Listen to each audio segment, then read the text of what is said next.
broadcast 1, race officer speaking. Pressure coming here, pressure coming. We're 1.5 below. Stand by, 2 dives here, boys. We're looking at 10.5 and 42.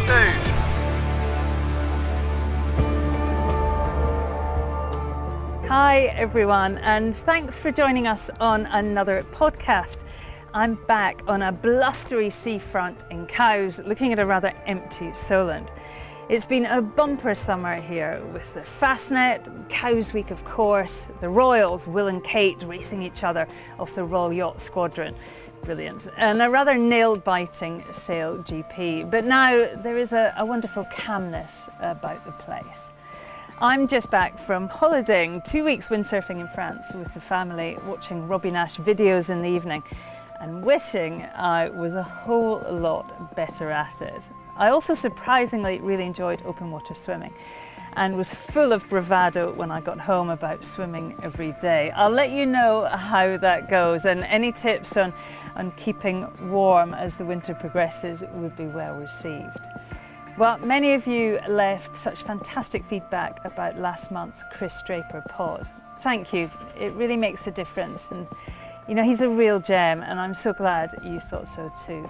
We spoke to Chris just before he led the British team into the Cowes Sail GP event.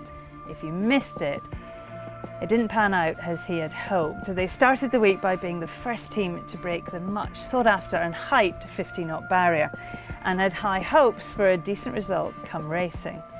But a rather blustery and choppy Cowes took a few scalps, and theirs was one of them. A violent nosedive saw Chris catapulted out of the cockpit. If you haven't seen it, it's pretty brutal. I mean, definitely worth a look. And not only was Chris pretty beaten up, but so was the machine. So much damage, in fact, that their event was over. Now, this next pod, we actually recorded a little while ago in Nassau, Bahamas, at the brilliant event that's the Star Sailors League final.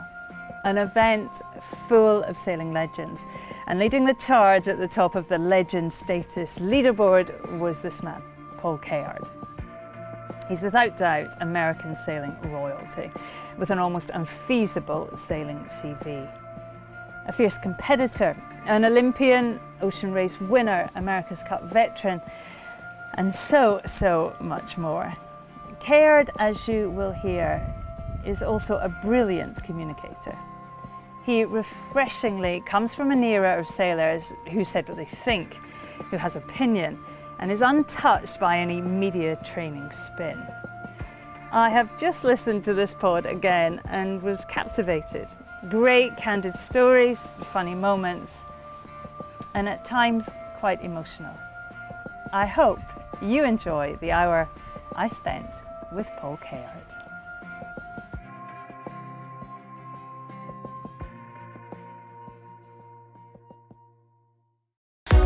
Podcast number 1, the guy who hates to lose still hates to lose. How lucky did I get to be the guy that Disney called up and said, "Will you be Captain Jack Sparrow?" Well, Paul, thank you very much for joining me on our podcast. I'm so delighted that you're doing this. And, you know, we're currently in Nassau at the Star Sailors League. And I really wanted to speak to you here, partly because I know you're terribly fond of this place. And also, you're never happier, are you, than when you're helming your Star? That's correct. I got 2 loves of my life here. Nassau, I've always said, is the best place in the world to sail. And the Star is my favorite boat. So yeah, when those 2 things come together, I'm super happy. And today was a great day for me, kind of getting my boat sorted out and having at least three really good races out of 4 and qualifying for the SSL finals. So yeah, I'm happy. What is it about Nassau that's so special? You know, Nassau was one of those places when I was a kid that still had that real island mystique, and it was much less. I first came here in 1978, 40 years ago, and there was no, well, there might have been one bridge, but there was no Atlantis, and, you know, everything was just very basic. Vince Brune and I used to go boogie boarding over on some beach on Paradise Island. You could fly here on a seaplane called Chalks and land in the harbor, and it was just that epitome of an island, sandy beaches, super crystal clear water, and Durwood Knolls was one of the kings of the star class of that time, like with Lowell North and Connor and Blackwater, and this was his home waters, and so we were coming, whenever we would race here, we were coming to Durwood's home waters, and Durwood, of course, gold medalist from yeah, Melbourne. yeah, Durwood, gold medalist, 1964, and I own the boat, Jim, now, so I'm really proud and happy, and I think he's happy too. I can't believe that you're still, you're so into it, Paul, still. You're in great shape. I know you've been, been really training for this event. What do you think keeps you going to that level still? It's probably just ego, I was talking to an old basketball coach who's coached Notre Dame basketball, which was some school that I idolized when I was in high school. And in fact, one of my classmates played basketball at Notre Dame, and we were talking about the aging athlete, and it's something we all have to deal with. And sailing, we're pretty fortunate because we keep racing. Baseball players and football players, they're done when they're 35, and sailors and golfers get to kind of keep going. So, but it's interesting. The body's a little slower, everything is a little sore, and it hurts. But the brain, that competitive brain, is the same. The guy who hates to lose still hates to lose, and that doesn't ever change. So I think it just keeps me going. And after the first 2 days here, I was a little bit thinking, oh boy, maybe my days really are coming up, but you see what I did, a little tweak to the mast and move the step back a little, and it's a new boat. It takes a lot of effort. I'm going to mention your age. You're 59, but as I say, in great shape. You can walk around in Lycra, Paul Cayard, and not many people can. But you look at the lineup, particularly here in Nassau. It's it's the current champions. It's some phenomenal athletes right in their prime, and yet you can still mix it with them. And how does that make you feel? Makes me feel great. It's the best age-defying medicine that there is, to come and race with these Finn sailors and the Hungarian kid who won the Finn Gold Cup, or Georgina, who won the Finn Gold Cup previously and then just won the Star Worlds. Same thing was happening on the last day of the Star Worlds. I was battling. I had a chance to win the Star Worlds on the last day, which hasn't happened to me in maybe 30 years. And of course, again, the ego gets going, and even though I didn't really expect to do that well, there I was the morning of the last race, and I have a chance to win this thing. And then I didn't win. I came in third, and so I can't. And it was a windy day like this, the last day. And we had a double header, and Jorginho's good and fast and 26 years old, but I was disappointed. I was all bummed out, and it took about a week before I realized that was a pretty darn good achievement. And then I became a little bit more satisfied with it. But yeah, all that just keeps you going. I guess you just don't ever want to think that you're over the hill. I think the last time we hung out was in Bermuda, and you're one of my go-tos in television. A man who actually has credibility and has a massive opinion, and I love that. And we were in the rib, weren't we? Do you remember? We were watching. Mm-hmm. Yes. We were watching, the Kiwis in Oracle, and you had your head in your hands most of the time. Watching Jimmy Spittle trying to start. Yeah.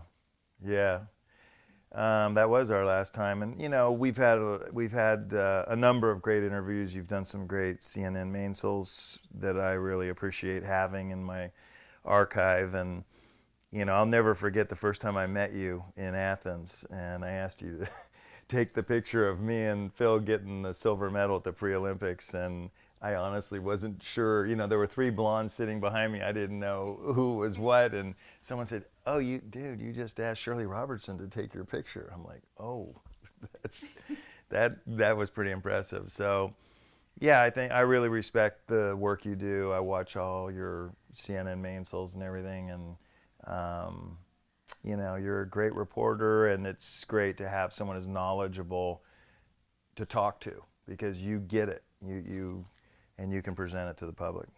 Oh, that's sweet. But I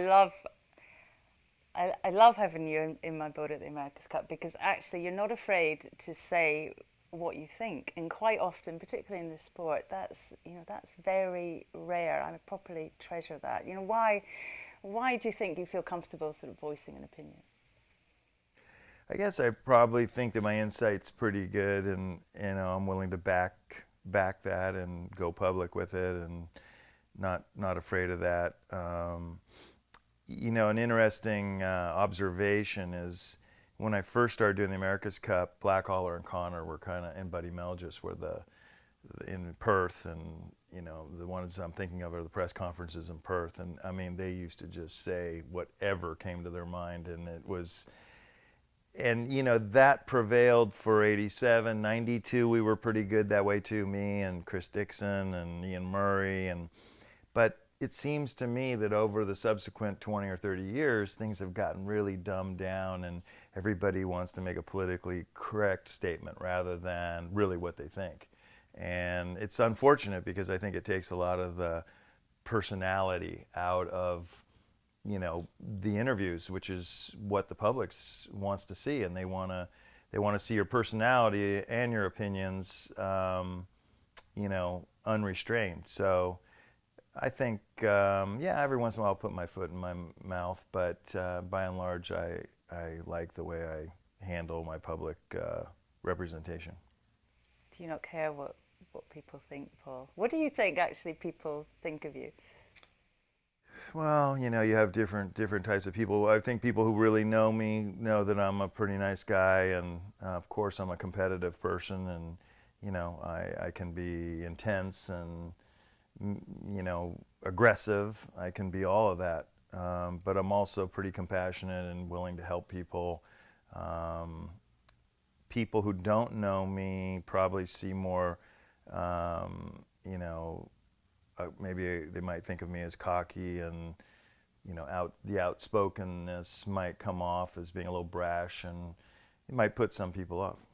One of the things that I wanted to talk to you about was I suppose how diverse our sport is, and how you've managed to sort of occupy all the corners. You've been offshore, you've won offshore, you've been in the America's Cup, you've ran an America's Cup team, you've been to the Olympics.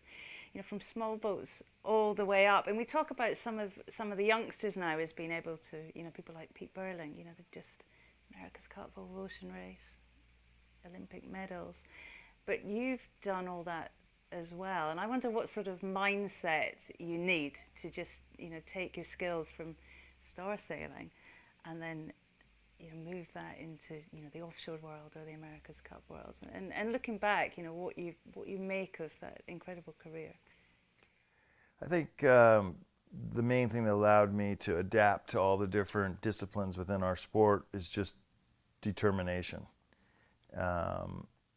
So the will to win and the distaste for losing drives me to succeed.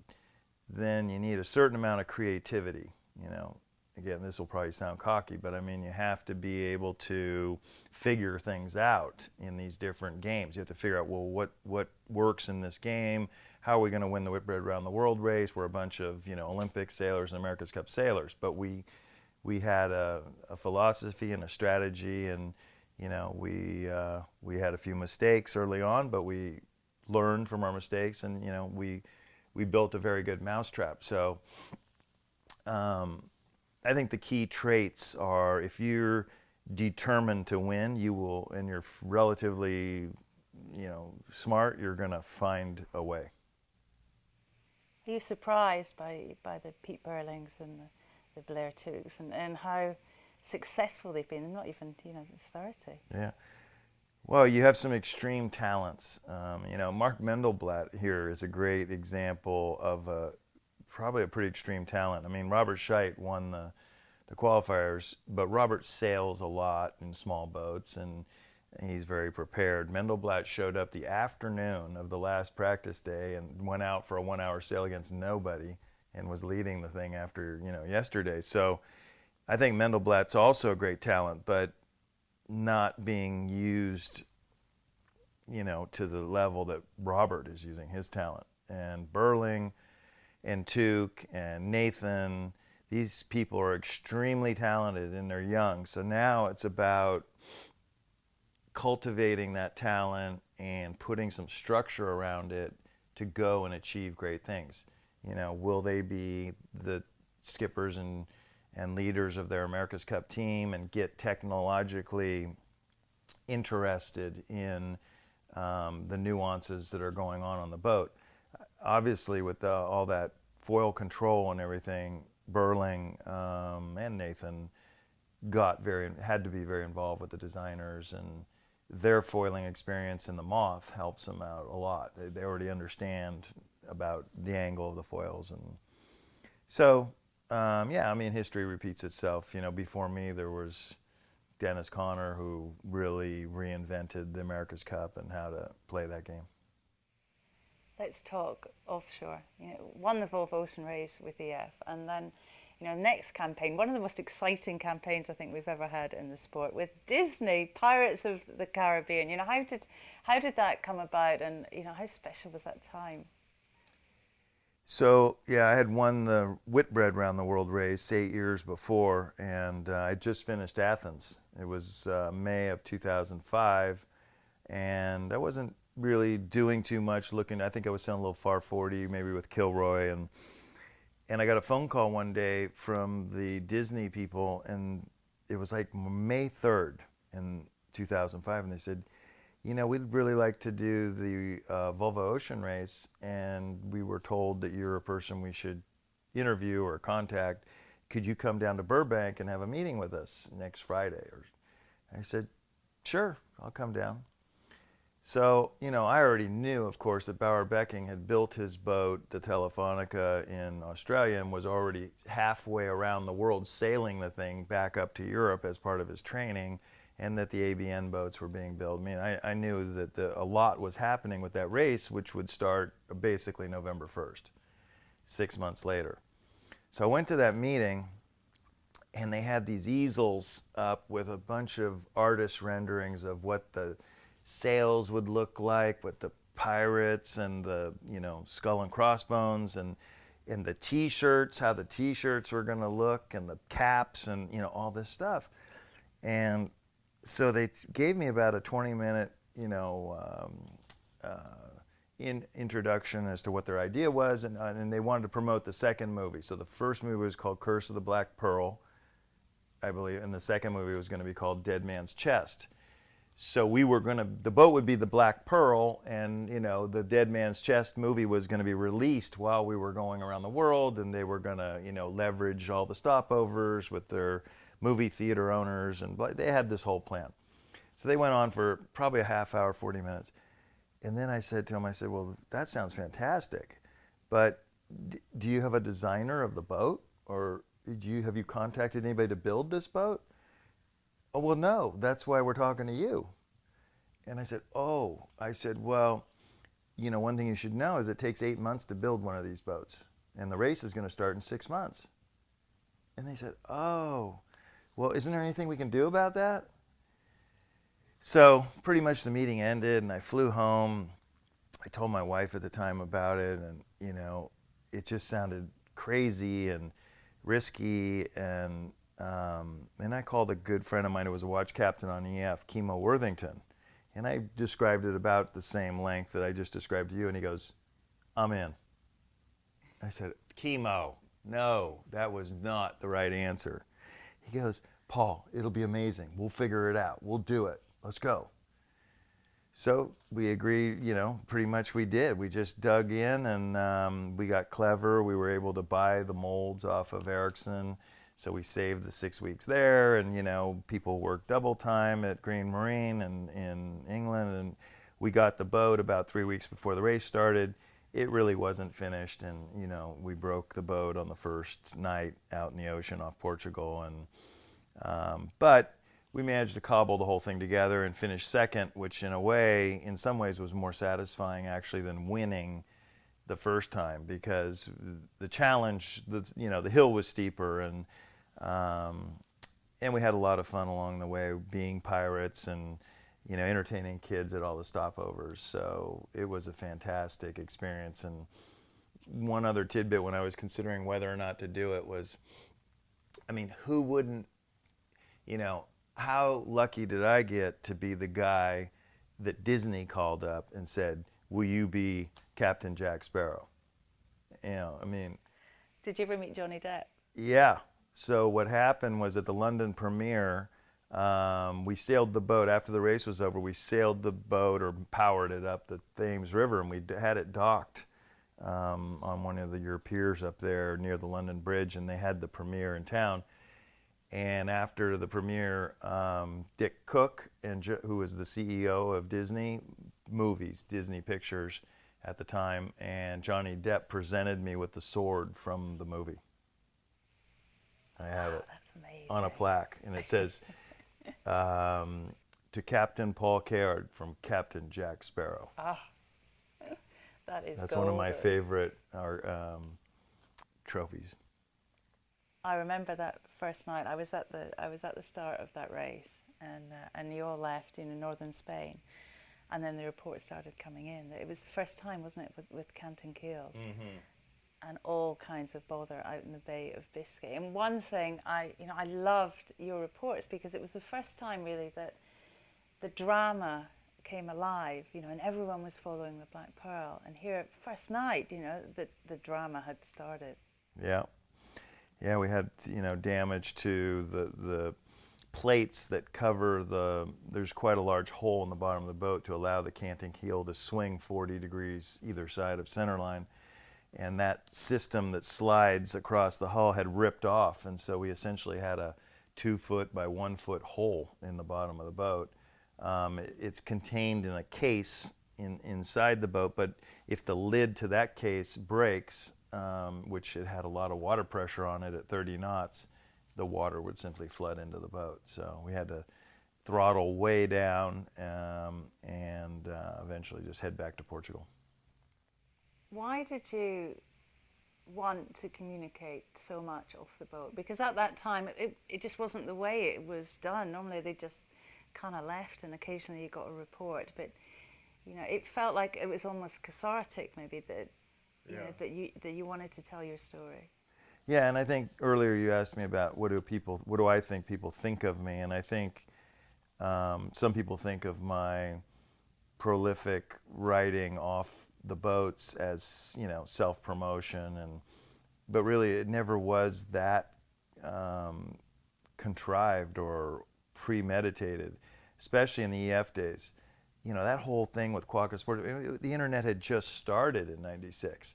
And what it is that when I'm in that environment, I write for Seahorse and a few other magazines every other month, so I do a lot of writing. And when I'm in an environment like that, it's just the stuff flows easily. People might think I spend hours writing 1,000 words. I can bang out a 1,000-word story in 15 minutes. And when I'm stimulated that way, and it's the best way to write when it's really coming to you naturally and it's just flowing. So I never had any trouble at all creating content and trying to bring the race to the fans. The Pirates deal as well was all about exposure. It was essentially part of the job. I'm sure you watched this last edition, but it was the first time perhaps that we'd seen the boats racing from off the boat. Amazing drone footage. What did you think when you watched that? I thought that's just so cool. I wish I had drone footage of my epic, sailing in the Southern Ocean. And in one day in particular, I wish I had a picture of I was steering the boat. I sailed 3 times around Cape Horn, 2 full races, but in 2002, I did just the Auckland to Rio leg with Grant Dalton. And when it got really windy, only me, Bowerbecking, and Chris Nicholson, drove the boat because it's just, nobody else. And we had Freddie Loof on the boat. But I was driving, and Dalton had just come up on deck, or he was standing next to me, and it was blowing 45, and we might have been just on a headsail and the main, kind of reaching along, doing probably 30, 32 knots. And sort of in the Southern Ocean, sometimes it gets real the seas get mixed, and you can get two waves from slightly different directions, maybe 30 degrees off, and the confluence of those two waves coming together can form an enormous wave. And we happened to get on one of those things, and we were literally like up on a ski slope. And he says to me, we're up like this, and you don't have much room to turn a boat when it's blowing 40. You can't go up 5 degrees because it'll tip over, and if you go down too low, it's going to broach. So we're pretty much in a cattle chute, of true wind angle. And he says to me, "Are you going to go down that?" I said, "Mate, we are going down that." And we went down this enormous wave. And I'll never, ever forget that. I don't think he will either. I wish I had a drone shot of that wave. What did you think of the last edition? I mean, the Volvo seems a million miles away from what it used to be. Yeah, I think it's hard to say, Shirley, really. They've really created a race that's one design, very close. They go around the world kind of in a pack because the weather's going to do the same thing to each boat, and they have the exact same sail inventory. And, people always ask me, do I miss the America's Cup or do I miss the Volvo Ocean Race? And the truth is, I think I was very, very lucky. I think I did both those events at the best of times. And with regard to the Whitbread and Volvo, we weren't exactly strict one design. They were box rules, and you could design your own sails, did a little different sizing. And what that did is it led people to different trajectories in the weather window. Whereas nowadays, if they all want to go the fastest speed with an A3 up, they're going to go exactly down the same course. So a lot of people like that, though. They think it's horse racing and it's real close. We did probably more weather routing and playing with our sail combinations to figure out what would be the right route to take given a certain weather forecast. The whole Volvo Ocean Race is going down a different route. Are you across all of that, and do you think it's right? I do. What I really like, and it's kind of the first time in our sport we've seen it, at least recently, is confluence rather than divergence. So I like that they're trying to use the same boat to do the Vendée Globe and which is the single-handed around the world race, and the crewed around the world race, the Volvo Ocean Race. Use the same tool. They'll have to make some modifications, but net it provides kind of around the world race every year, alternating between the single-handed and the crewed. And for sponsors and even for fans, you just get more continuity of the product, to put it in a clinical term, which is the racing. And the fans love it and the sponsors love it. So I applaud Breezius and Johan Celine for doing that. And I think there'll be some details. It'll be a little hard to sort out exactly, but I think they're on the right track. Change is never easy. It's never easy, particularly in something like the Volvo Ocean Race that is such a history and such a legacy. Yeah, it is hard to change, and I don't know how we'll look back on the one design era of the Volvo 65 that they just finished, the two editions they just finished, but I think it's a good move to go to the IMACA and use it for both. And it's a very fast boat. It basically is going to foil in the ocean, so that's, it'll be pretty exciting. Half of the population of Italy was watching us on TV. 30 years I had been doing the Cup, and Nathan comes along. He's the youngest guy by far, and he gets to drive. I'd had the mustache for 30 years, and I just thought it was time for a change. I've got to ask you, Paul, if you're enjoying your first podcast experience. I apologise that we're in my bedroom. I did try to be, under a palm tree somewhere on a beach, but this will have to do. No, I'm honoured to be doing this with you, Shirley, and I think a podcast for sailing will be very well received. Are you a podcast listener? I've listened to a few from some Marines, a guy named Jocko that I like to listen to, but I wouldn't say I'm huge. I've listened to a few TED Talks. What would you say about the last America's Cup? I know you were there throughout of it. What do you think about the direction of it all?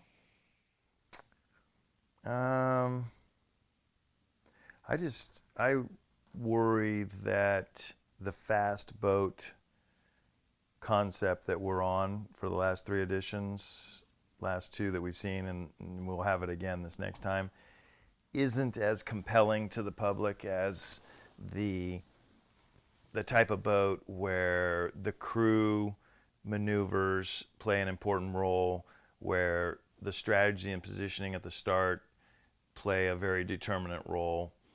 I do know that the starting. We watched the starts with Spithill and Burling in Bermuda, and there was a bit in that. But the times when Burling was behind and went around the first mark behind, he just found a lane. Either he jibed first or he jibed after, and the speed difference was so big. It just, if it was car racing, if it wasn't for the fact that sailing has wind shifts and puffs of wind, not steady wind, you could just send the 2 boats around the track independently of each other and just record the time. I mean, that's what we were watching. We were just watching a time trial, a speed trial. And I think that's a little bit of a shame, personally. I would like to see more mixing and drama and, the crew. Like in a football game, I mean, people really get into the offensive line guys, 330 pounds, and they're crushing the quarterback and, stuff like that. So I think, last time for sure it was a little brutal with the cyclors and all that. It was just, you got the feeling that Blair Tuke and Burling were sailing the boat and the other guys were pedaling as fast as they could. And a young man's game as well. I mean, I think that it's the first time really the Cup has been so in that direction. Well, you're right. When I first did the Cup in '83, the young guys were on the bow, and then you got to the back of the boat by having been in the Cup a few times. And I remember that was striking to me in Artemis. My 30, that was 30 years I had been doing the Cup from '83 to '13, and Nathan comes along. He's the youngest guy by far, and he gets to drive. It's just, with the history of it all, that wasn't quite right. But that's the game that we created. And, I have to say, I was very supportive of Oracle and Russell and what they were trying to do. And we've run that test now twice. And like I said, I'm not sure it's as compelling as, let's say, the 2007 America's Cup. The next Cup looks even more strange. It's going to be more strange. Now, they did get some other entries, but I think that's just a bit of a farce, really. I mean, even if they got some new entries, how are you going to beat Ben Ainsley, who's been working on it, is a second, they're already sailing their prototypes, and American Magic and Team New Zealand, it doesn't matter. You could have $500 million, but if you're starting today, you will not catch up to those people. When I was thinking about this podcast, Paul, I was remembering when we filmed with you for an entire week.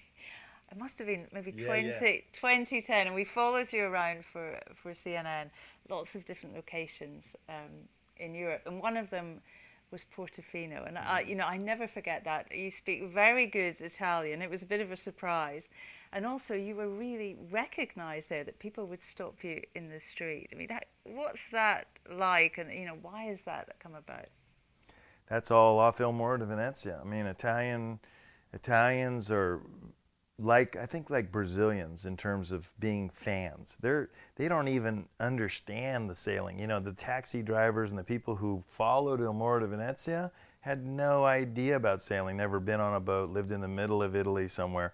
But if you've got the flag of your country going, those people are behind it, whatever it is. And, half of the population of Italy was watching us on TV for the 10 days of the Americas, the finals against Team New Zealand and then the America's Cup.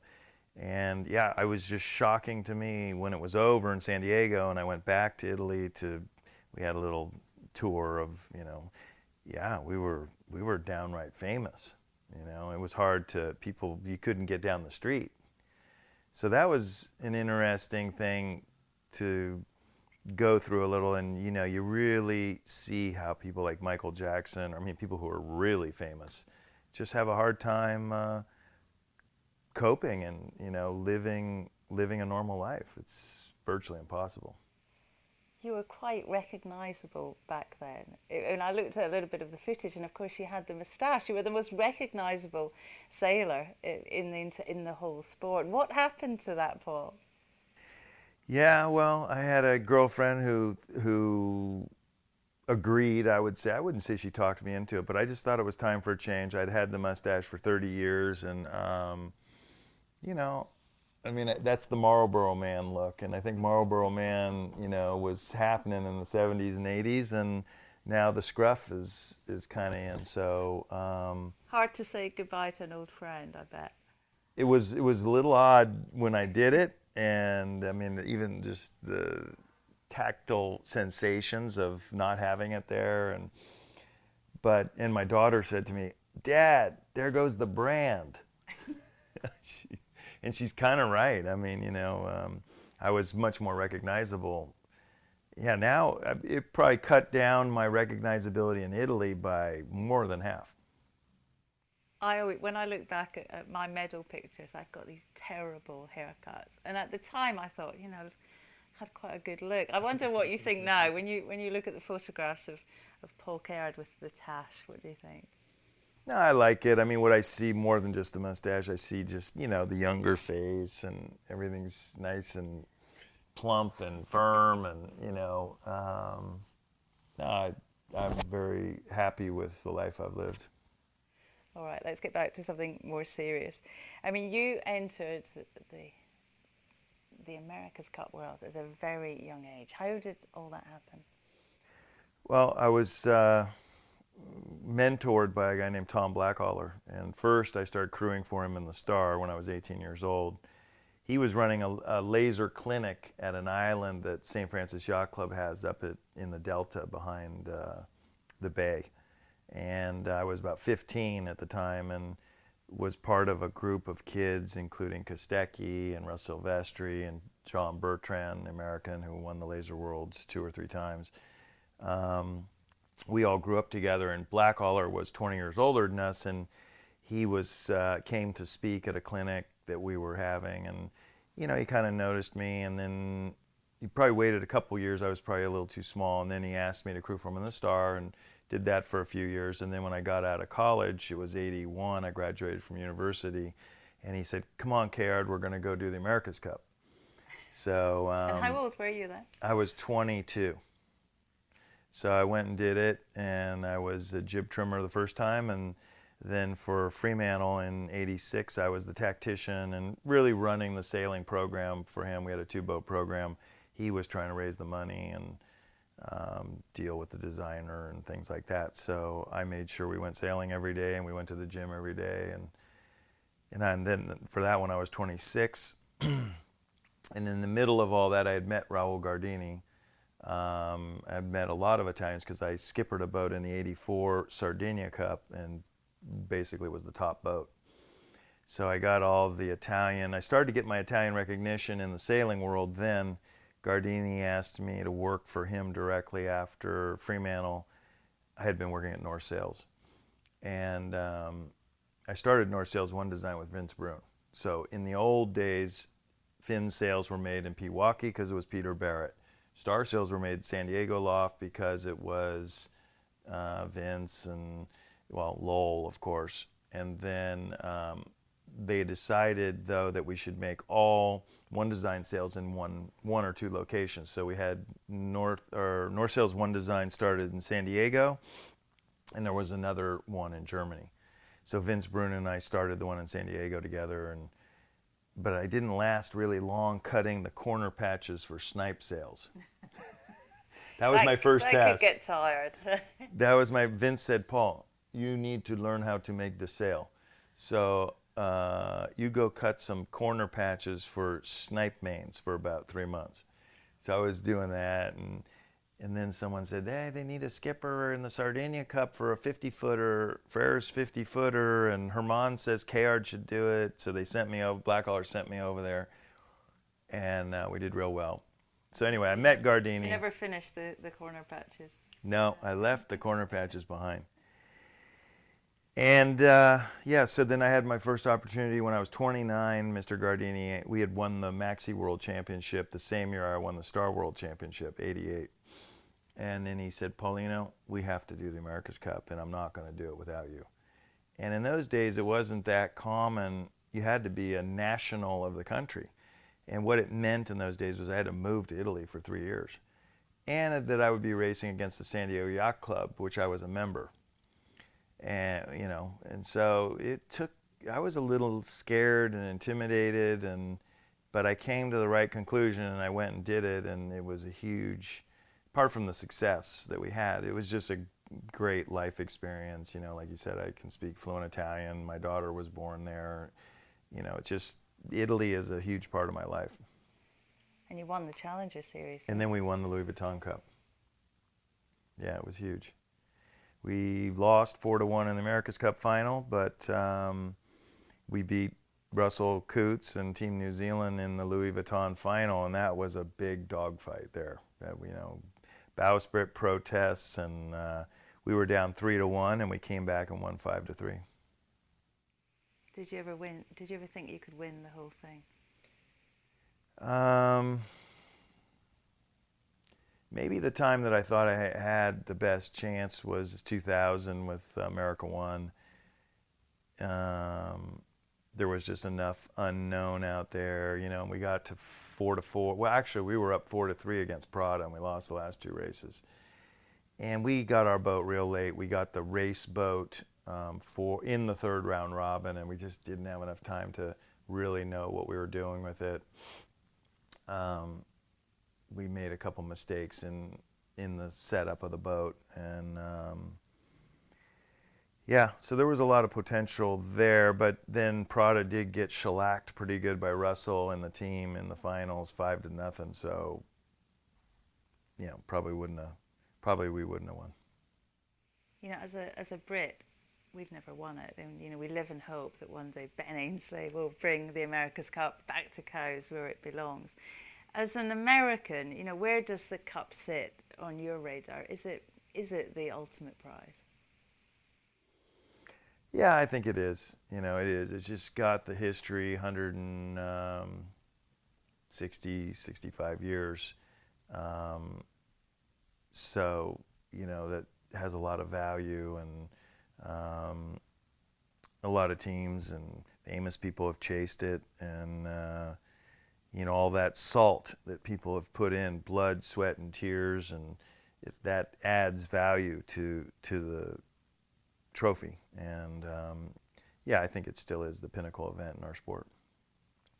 What about you? What's your personal relationship with it? You've come so close. Yeah, it's kind of a shame. I was in the finals 2 editions in a row, 92 and 95, and lost them both, and very close in 2000. So the 90s was my decade for the Cup, really, and it didn't happen. When you start to sail in the Cup, a lot of good sailors haven't won the America's Cup. A lot of good the skippers of my era, Chris Dixon, Rod Davis, Peter Gilmore, they never even raced in the America's Cup as skippers. Rod Davis, So the fact that I got there twice as a helmsman, I have to take some satisfaction from, but it's such a complex game with the boat being so important. Even then, the boat was very important in the outcome. It's not a star or a laser where we're all pretty darn equal with the equipment. And if you're Robert Scheidt, you're probably going to win because he's just the best sailor in the world. The America's Cup, Dennis Conner was the best sailor in the world probably in 1983, certainly in the America's Cup game, and he almost won with a much slower boat. He got to 3-1 up, but that was largely due to some mishaps on the Australian boat, the wing keel boat. And in the end, they came through and won as they should have. The boat was much faster. So even then, when the best sailor in the world was having a go at it, he couldn't overcome the speed factor.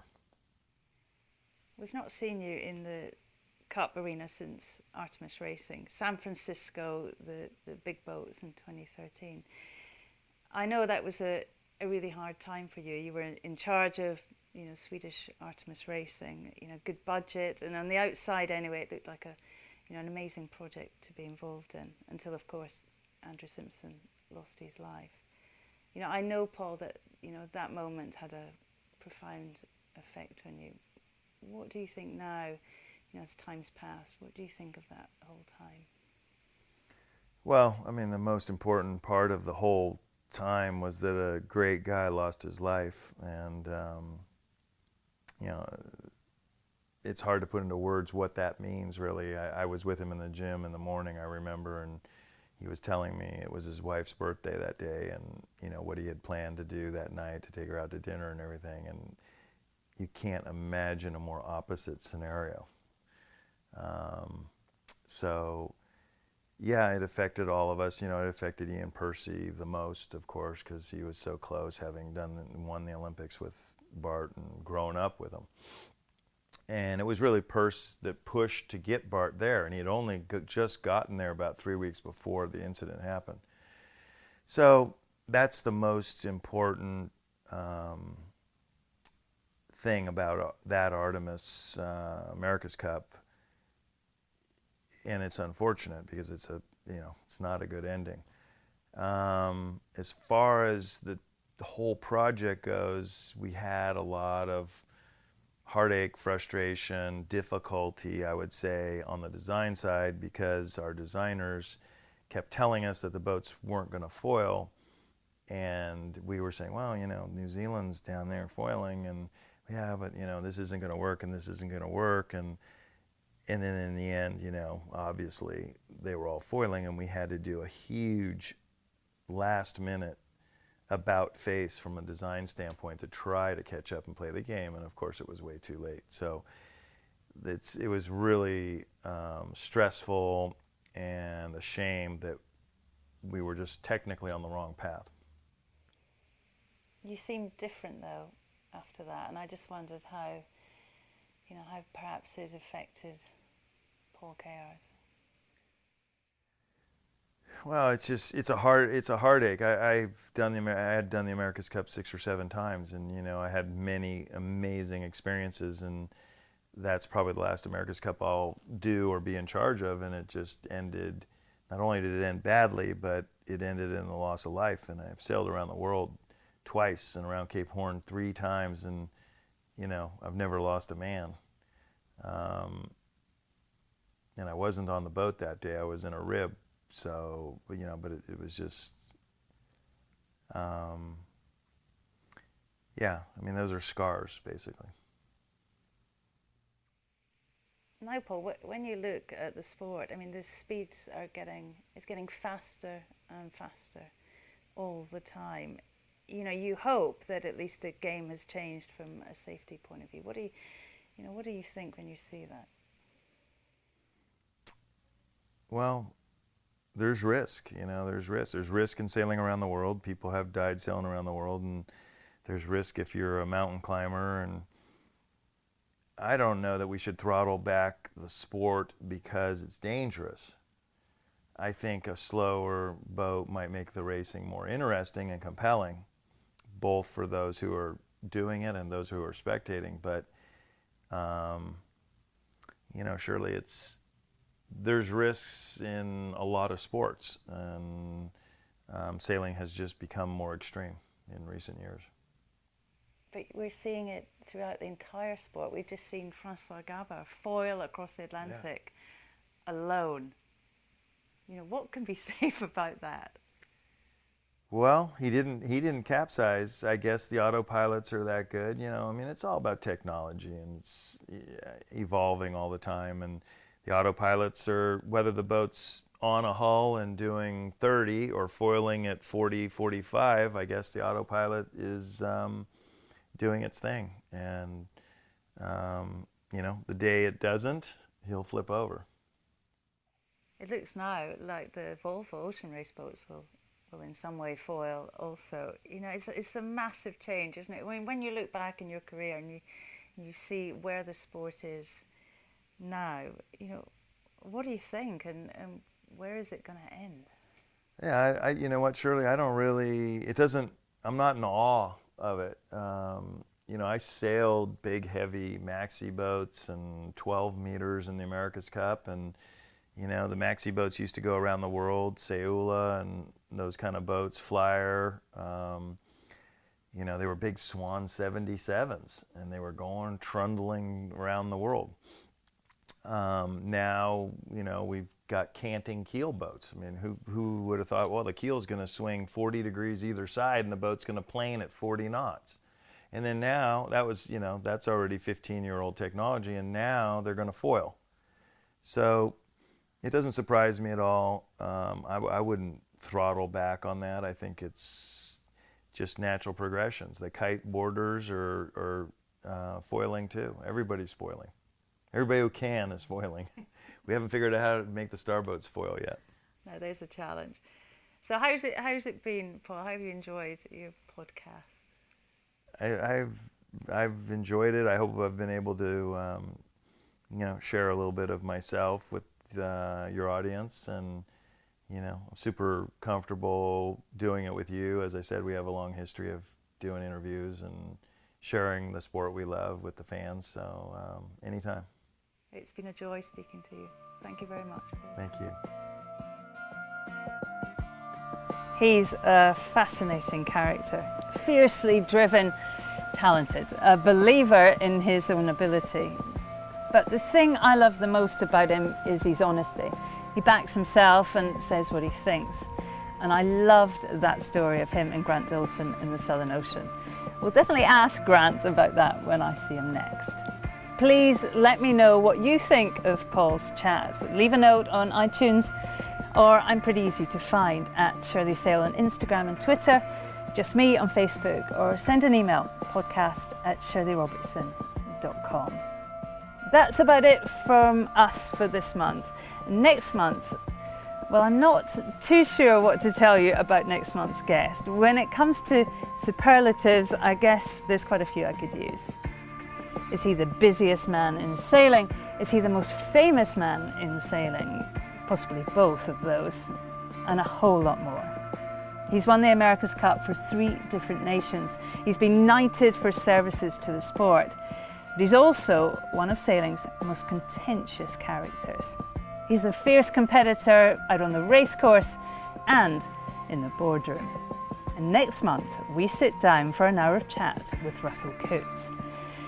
Thanks again for listening. It's really great to have your company. And as ever, a massive thanks to Tim at Vertical Films for editing and producing the pod, but mostly for his unwavering enthusiasm for it all. Legend. Until then, thank you so much for listening. Have fun on the water and sail safe, everyone. This is Castle 1. Race officer speaking. Pressure coming here, pressure coming. We're 1.5 below. Stand by, 2 dives here, boys. We're looking at 10.5 and 42. This is Castle 1 standing by. Out.